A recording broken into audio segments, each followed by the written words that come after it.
What's going on, guys? It's 8:19 in the morning, West Coast time, Thursday, 25th of July, 2024.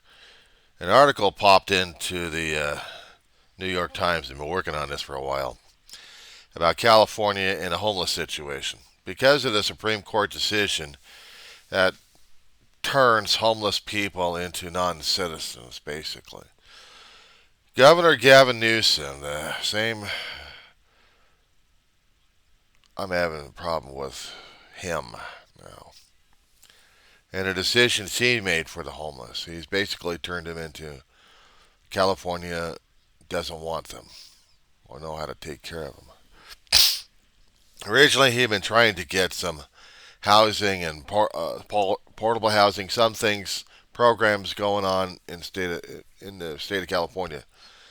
Each city or county is supposed to come up with something to help them deal with the homeless situation. But now he's saying, turn them out in the street.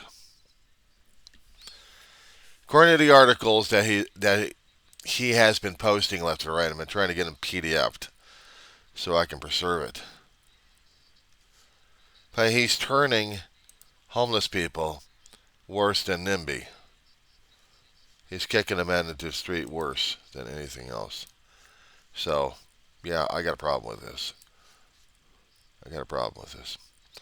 He's doing an executive order today, ordering the cities and counties to do this. If you're homeless, you're screwed. You're already screwed now, but this is what pisses me off. Because now we are dealing with a Democratic governor I'm supposed to be supporting at this point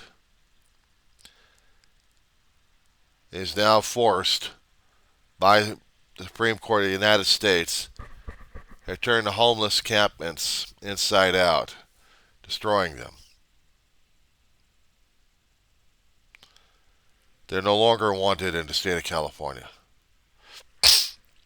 Despite if we actually have any housing available, temporary as a bit, they may not be enough.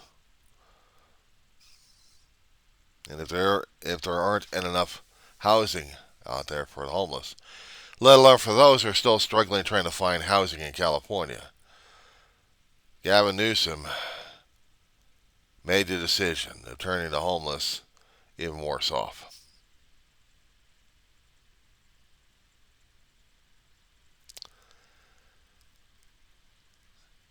A town in Oregon didn't want the homeless.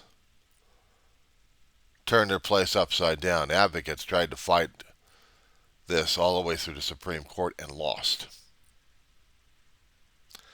It affects every city, every town, everywhere. Homeless are no longer citizens of the United States. They're supposed to be given dignity while getting your home torn apart. That's how it is.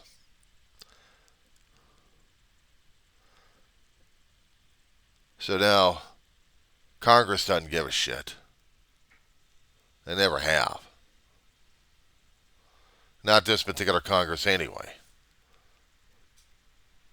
We would have to wait and see next term whether or not that Congress actually can help out the homeless situation by invoking laws to reverse SCOTUS's decision.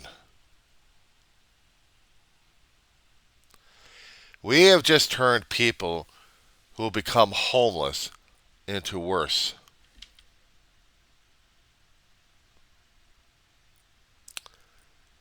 Put yourself in the shoes.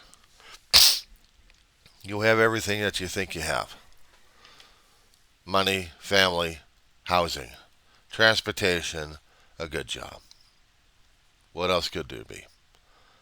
You lose your job, you lose funding. Okay, well then you can't pay bills and you can't pay rent. And because you can't pay the rent, you're going to get evicted. Can't pay the bills, you just got water and power services turned off.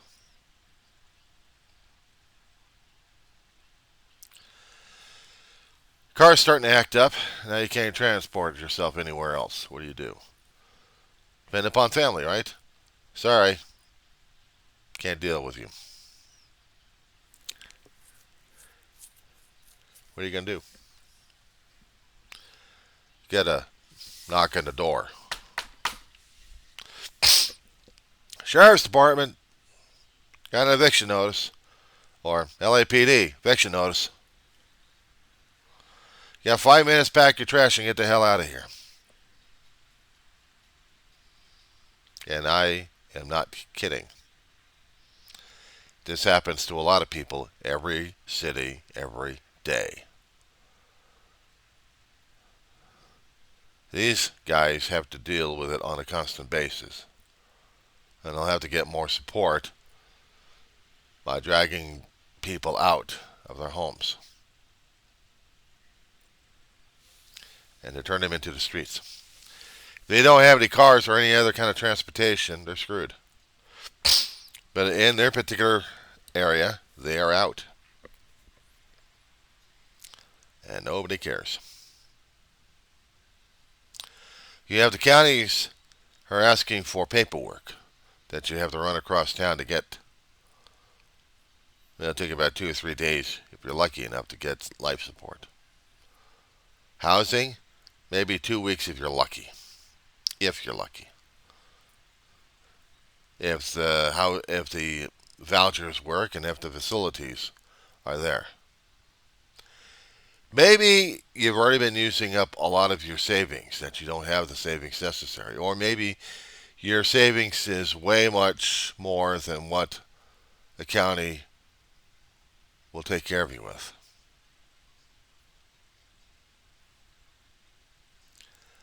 And they'll deny till your account runs below zero. What's below is zero. I don't know, because you'll be non-existent, don't want you? Oh, you still have your ID card, that's about it. Still have your Social Security and the rest of the paperwork. But as for you being a human being, oh, I'm sorry, are you entitled to being a human being? You got your stuff with you. What are you going to do with it? According to management, it goes right in the trash cans. Whoever gets your property is going to use it or lose it.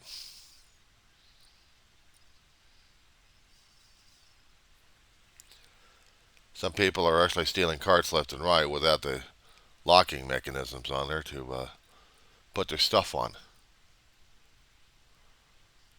If you're lucky enough, you got some backup clothing or blanket. But here's the fun part. According to your city that you're in, you're no longer entitled to live anywhere. Oh, we may try to feed your ass, but you have no place to sleep. No homeless allowed. NIMBY. Not in my backyard. Because we had court cases and the Supreme Court to rule that. Your city just issued an executive order by your governor of your state stating that you're on the streets. You can't bark, you can't sleep. You got no place to go. We can try offering you things, but we don't have it available. Just keep moving around. Of course, some people will be taking the way of overcrowding the jail cells. 3 hots and a cot for a short stay. After that,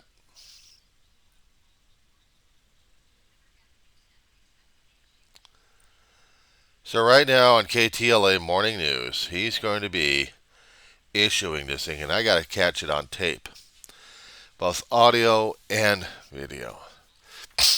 And I want to get this information replayed again and again and again, because Gavin Newsom, California governor, who's supposed to be on a VP list for Vice President Kamala Harris. I hate to tell this to the good Vice President, but Newsom sucks. Coming from a fellow Democrat who's going to do this to the homeless people. And this is who you want as a running mate? Trump will be worse.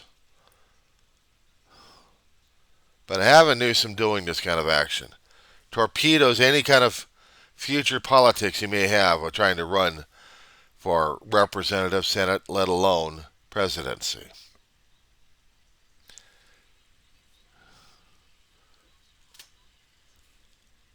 You just turned yourself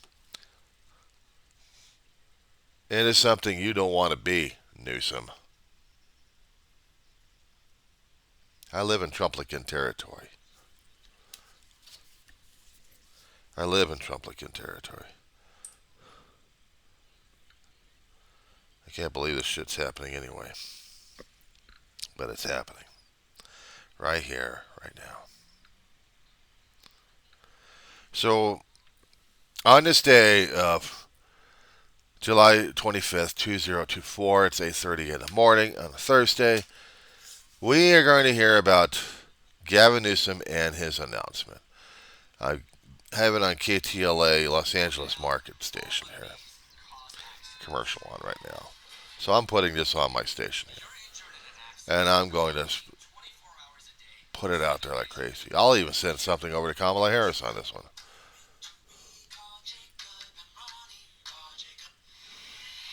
Because at this point, Supreme Court has decided in its lack of humanity, has created a subclass of humanity. And it's going to be on your watch.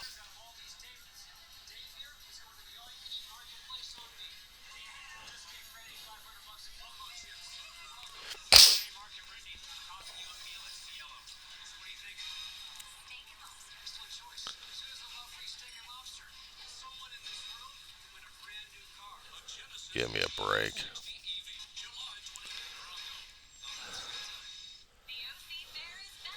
I'm still waiting for the commercials to get out. I'm still waiting for the news story right now. So this is a bona fide right now that there's going to be a story coming on. Here it is. Welcome back to the KTLA Morning News on this Thursday morning. I'm Kirk Hawkins filling in for Mark Kriske. Hope you're having a great start to your morning. Looking forward to a cooler weekend. But before we get there, we're seeing that marine layer clearing out in Huntington Beach this morning.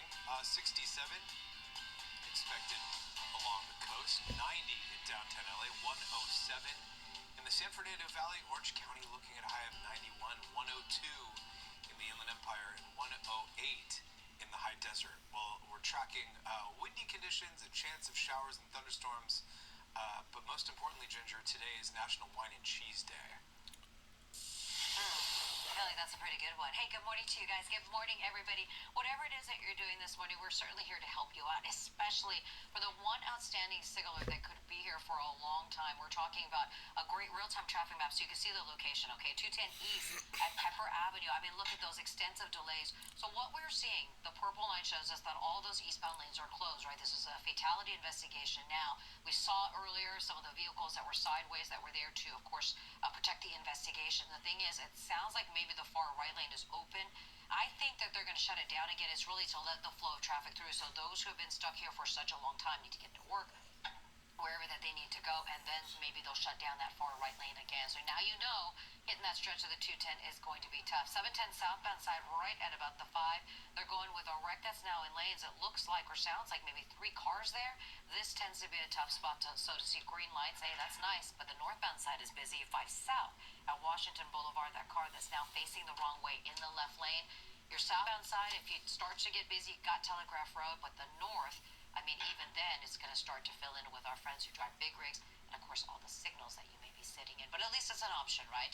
We'll watch all of these things for your drive with that one outstanding signaler and ways around it if you need it. I'll send it back to you.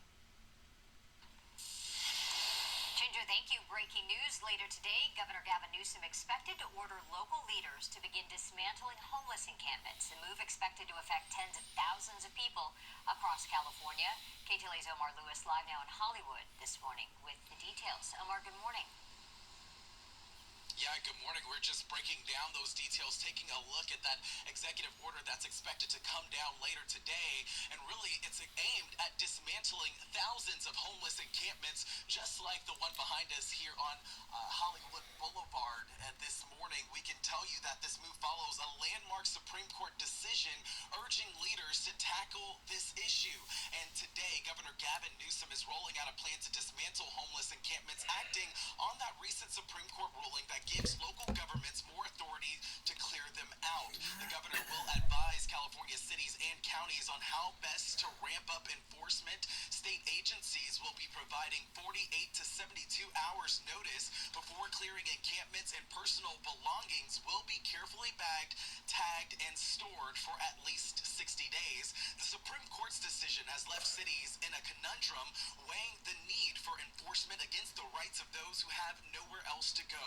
Local leaders like LA's Mayor Karen Bass are now trying to balance enforcement with compassion, and enforcement has also been an unresolved issue here, as the state cannot compel cities to adopt these measures, but can only advise and incentivize them through funding control. The streets of California are home to an estimated 180,000 homeless people, the most in the nation, and these encampments are a stark reminder of the state's ongoing housing crisis. And this sweeping order comes with its own set of limitations, as the effectiveness of such measures is now under scrutiny. A recent Rand Corporation study suggested that dismantling encampments might not have a long-term impact on reducing homelessness, and civil liberties groups are set to challenge any heavy-handed enforcement, ensuring that protections against excessive fines and due process violations are upheld. Back out here live, we can tell you that Caltrans has already been active, clearing out over 11,000 campsites since 2021. And under this new directive, other state agencies will also be doing the same here, starting with those encampments that they say pose the biggest health and safety risks. Of course, we'll have more details for you coming up in our next hour of news, but that's the latest for now. Live here in Hollywood this morning, I'm Omar Lewis. We'll send it back to you in the studio. Understand this.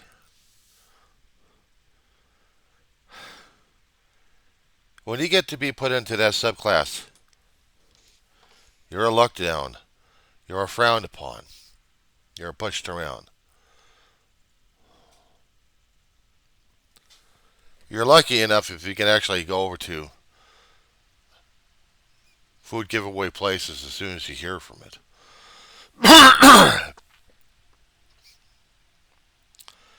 If the counties are somewhat kind enough, they'll point you in the right direction to go to these places.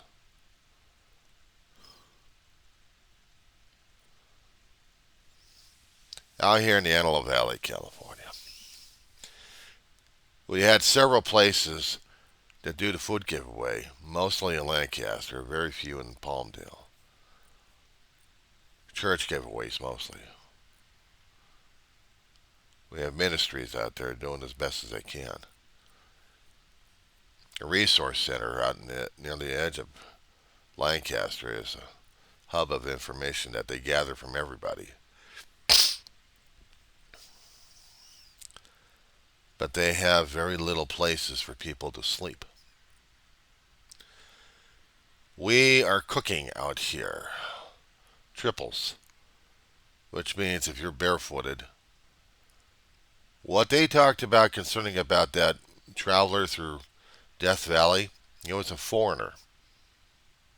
It was a Belgian tourist. And losing his flip-flops and had to walk in the desert, in the sand, on that ground, is giving him third degree. We talked to our animal, we talked to our dog handlers out here. We talked to people who actually have dogs, that they can't deal with the heat. We keep picking up animals who have more health problems than anything else. And some of them we also run into the bodies who've died from exposure. Their paws red, blistering. The heat's dangerous. Imagine a human being being that way. They can't walk, not for a long while. Their feet has to heal. Who's going to pay the bills? Who's going to pay the bills? Who's going to take care of them? Not on my watch, not on my dime. Nibby, not in my backyard. Go away. That's how it is. Some of the agencies out here will try to help them out as best as they can, if they're lucky enough. It's supposed to be 108 today, predicted. Cooling down for that the rest of the week. And then picking up the heat this weekend. By Wednesday, we're supposed to be 101 degrees out here in the high desert.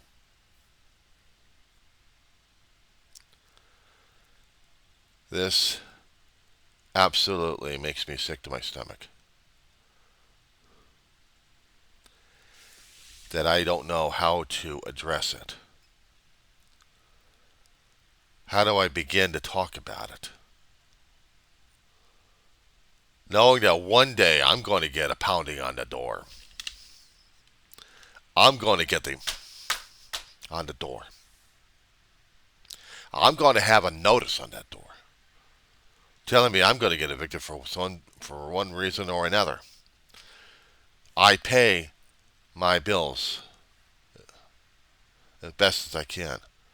I'm not going to get the knock on the door concerning about the Edison bill, unless I'm going to get put into collections, or even the entertainment and internet, or the phone. No, they'll just shut me off. But the rent, to me, is crucial. Being on a fixed income, it is crucial. I have to pay my rent and make sure that that's going. I have to make sure that there's an ongoing source of income to pay for this. So I don't put myself out there in the street.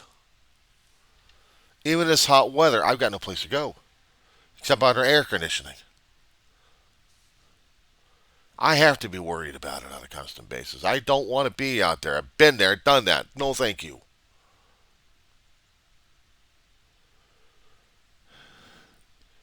Back in 2014, 15, we got kicked out of a trailer home. It was a little after January 1st. We got kicked out of a home. A lot of our stuff was in there. Gone. We saved some stuff. Not many. We had a storage facility that actually had some of our own special stuff we actually wanted to save. Gone. All we had is the clothes on our back, a few suitcases, rollaways. Still, wasn't enough. The stuff we have here was some of the stuff we tried to salvage in the storage facility, and then the rest of it was donated. We were grateful on that point. Thankful. But in the beginning,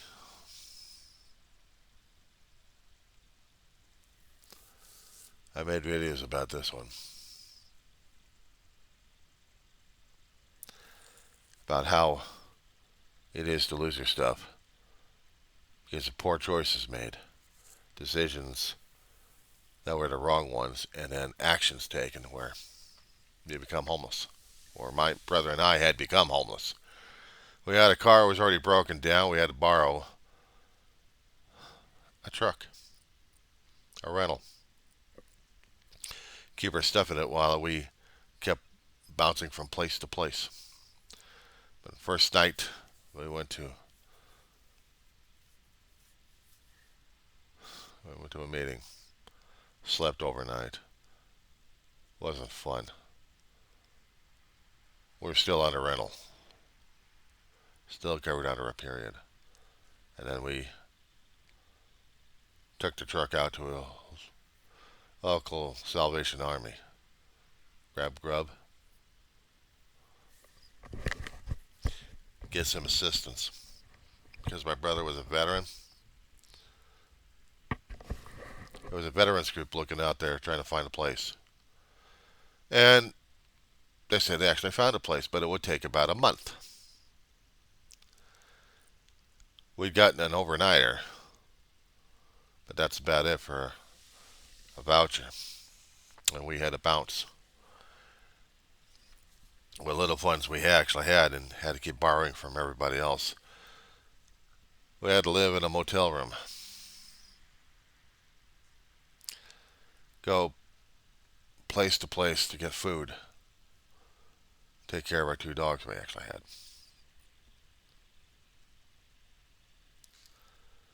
I had to keep at it online, the pleas and stuff, and praying.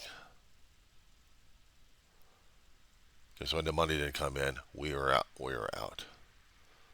But also, if we didn't return a truck at a certain time, it was going to be reported stolen, and then we would have law enforcement on our ass. And it just, things were coming to an end at one time. But we were fortunate enough we actually had a blessing happening. For about nearly a week, we actually had somebody paying for a bill. And in that bill, we lost a truck. We were actually able to get local food through food giveaways. And we were actually able to contact Salvation Army and the rental place that we're living in right now. We actually had this place, but they had to set day that they were going to open up. Somebody actually came out and helped us transport the stuff on the day that we moved out of the motel into the apartment. But the day before, we already lost a truck. My brother had to return it. Kept all the stuff in the hotel room. We are grateful. We are blessed. It was a miracle that we actually got this place.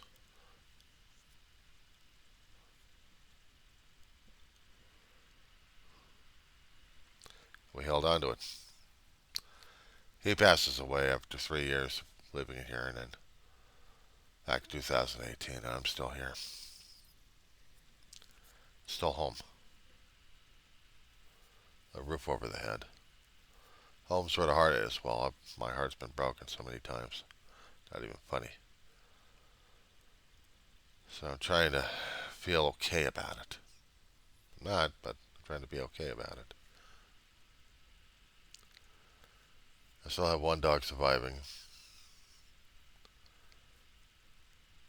But I'm always afraid every time I see the sheriff's department. I keep thinking, what did I do to take off management this time? Doesn't take much, but when it does, I know what it's like to have people escorting you off out of the building. And that was not just the first time. There had been maybe one or two others in my lifetime. And it was never fun.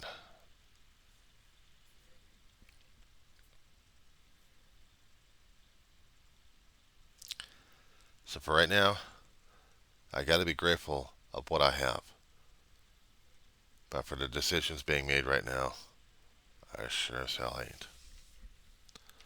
Having a governor giving an executive order to the state, to the cities and counties to kick people out of their homes because they live on the streets or in public places. Where the hell are they supposed to go when you kick them out into the street? When you don't have the beds available?